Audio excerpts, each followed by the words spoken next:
A consulting firm now rebuilds your software before its clients decide whether to buy you, and it takes about a week. The moat test. What happens when AI can copy your product in a few days? First, who? This is Bain Company, the consultancy advising private equity buyers, not Bain Capital, the fund. In June 2026, the Financial Times reported what Bain now does inside a deal.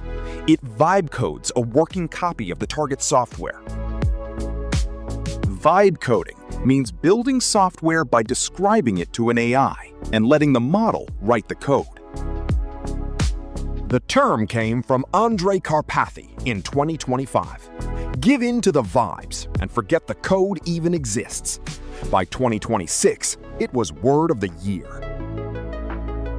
Type a prompt, get a working app. The models got good enough that a rough product is days of work, not months. So Bain's consultants rebuild a target's core features from the outside. No source code, no access, in a matter of days. They call it outside-in diligence, and the result is a test. The tool is Anthropic's Claude code plus AI agents. What started in 2023 with a few engineers is now done by ordinary consultants. Bain says its staff have vibe-coded hundreds of these rough prototypes. Here's the logic. If the clone holds up in a few days, the product's moat is shallow. If the clone falls apart on certain features, those features are real defensibility, worth paying a premium for. Bain's Rebecca Burek calls it the difference between seeing a product in 2D and in 3D.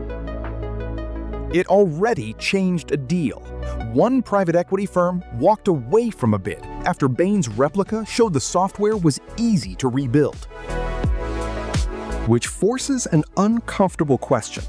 If a rough version can be built from the outside, what exactly is the buyer paying a premium for? Build versus buy just got a third move. Clone it first, then decide if either is worth it. The timing matters.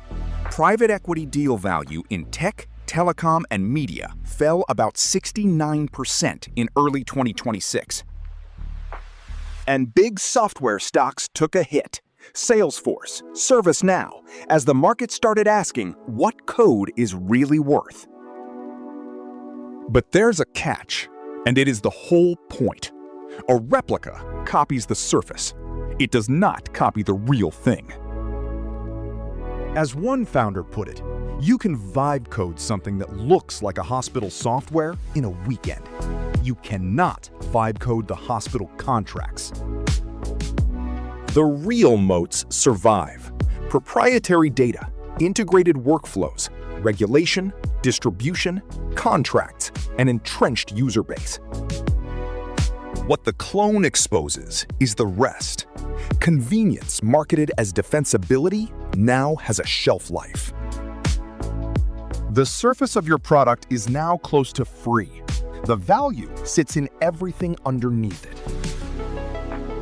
For software founders, the message is blunt. A nice interface is no longer a moat. The depth is the moat. And for the buyers, a new norm is forming.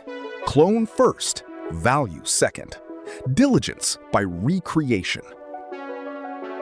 This is the same wave that made AI coding tools worth billions in a year. The tools are now good enough to test the products they imitate. The code was never really the moat. The difference now is that everyone can see it.